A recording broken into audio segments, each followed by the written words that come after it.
Hey guys, Kudus Campbell here for thebutton-smashers.com, and this is our review for Paladins as of October 2017. God, everywhere!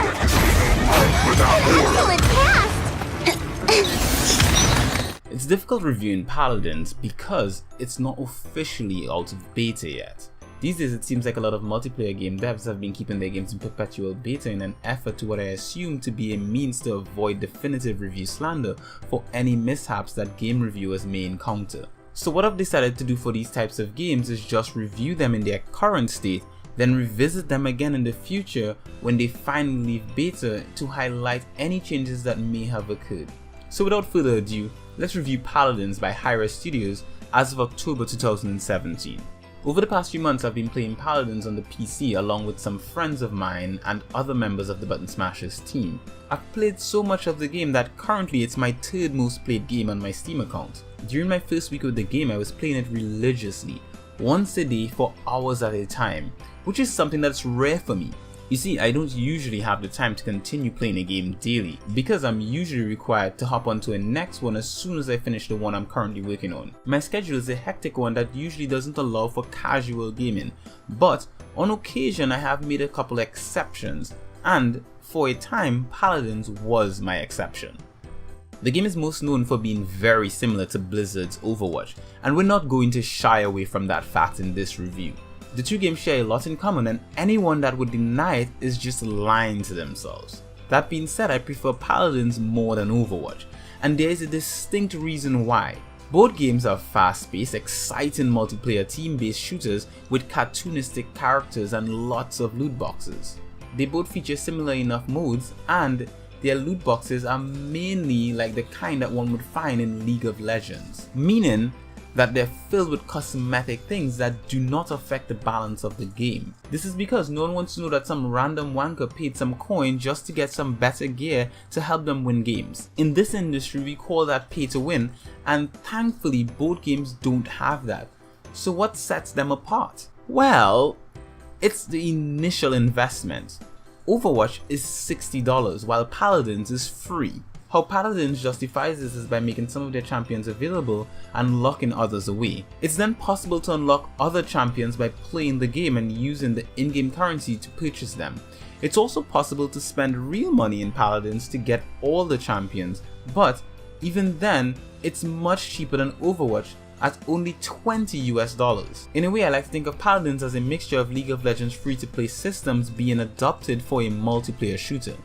It's a game that allows players enough flexibility that allows players to decide if they want to spend money on it or not, and this is no light feat. Many developers have tried to adopt this model to their games and failed miserably. Most fail initially by selling players a full-price game, then tempting players with microtransaction-like loot boxes.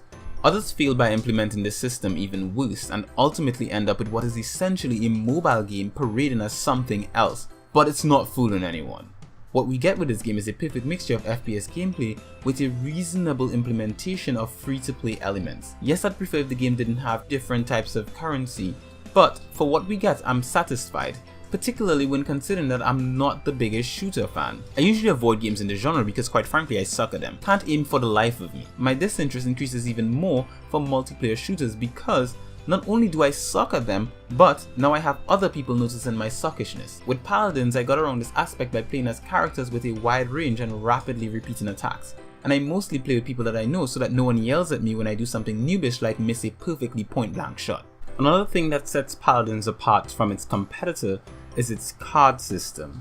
In the game you are able to unlock different cards that buff characters' abilities. The player is capable of equipping 5 cards and 1 additional legendary card. The legendary card fundamentally changes how a champion is played. Therefore, choosing the right one for your playstyle can be the difference between a win and a loss. The game's menus, on the other hand, are your standard free-to-play affair, with layers upon layers of temptation to get players to purchase things. If this game wasn't free, I'd be so annoyed by this as well as the incessant pop-ups, but it's free for the most part, so I give it a pass. As for the controls, they're what you would expect in this type of game. Playing with keyboard and mouse is the best way to play it, given that you are able to make sharp, precise movements that translate into better aim and use of abilities. However, the game is also playable with a controller. The PC controls for the controllers are similar to those of the console version, so players that play on console can safely make the transition to PC if they wish to do so, while being able to keep their controls the same as they do on the console. Some may wonder why a person may even want to play a shooter with a controller, and it's a valid question, so I'll answer it here. Some people playing games with controllers may be injured in a way that prevents them to use a mouse and keyboard, like myself, while others may be differently able in a way that makes controllers the optimal option. Having these flexible options makes a game that would likely be a no for players like me a yes. Paladins also has more playable characters than its competitor, with 33 to Overwatch's 25, and these characters are all very unique and fun to play. Both games have characters that share similar movesets and characteristics, but visually you can tell them apart. Paladins is going for a more pastel, almost artsy style, while its competitor features a super premium polished finish. Characters all look great, particularly when you use their special skins, and the environments look just as good. It should also be noted that this game manages to look as good as it does on very basic hardware. I've played with friends using 5-year-old hardware that were able to play the game without any lag. It's like the publisher made it their focus to make the game optimized for as many configurations as possible, and they succeeded. Matchmaking will be fairly straightforward for players that have played online shooters before. You start the game, invite friends to a party, if you have friends that have the game of course, and then you search for a game among the different modes. Paladins has 3 different competitive modes as of writing this review, and it's possible to play them either against the AI or other human players. I've found playing against the AI to be an ideal way to get beginners into the game, but by the time you have things down, you should take up the real challenge of competing against real players. Players should also play their role when in a match, and before that make sure to choose a class that your team needs. Teams can consist of any configurations of damage, healers, flankers, and tanks. These teams are made up of 5 champions who are not changeable once the match starts. This makes pre-match selection a lot more tactical, as players choose the best champions to complement who their teammates are using.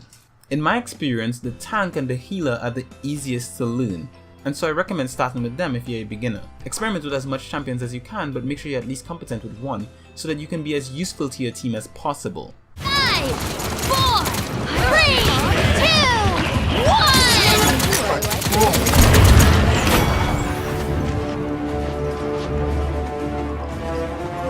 Say my name.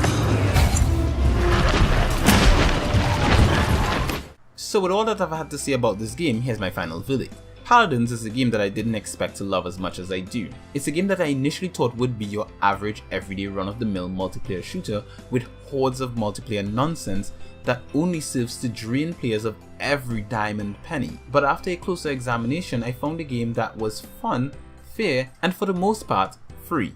The aspects of the game that players can spend money on are not balance broken, as they're mainly cosmetic in nature, so they're not going to be necessary for the average player. As such, I'd like to confidently recommend giving this game a try, and if you like it then you should definitely get the Founders Pack if you can afford it.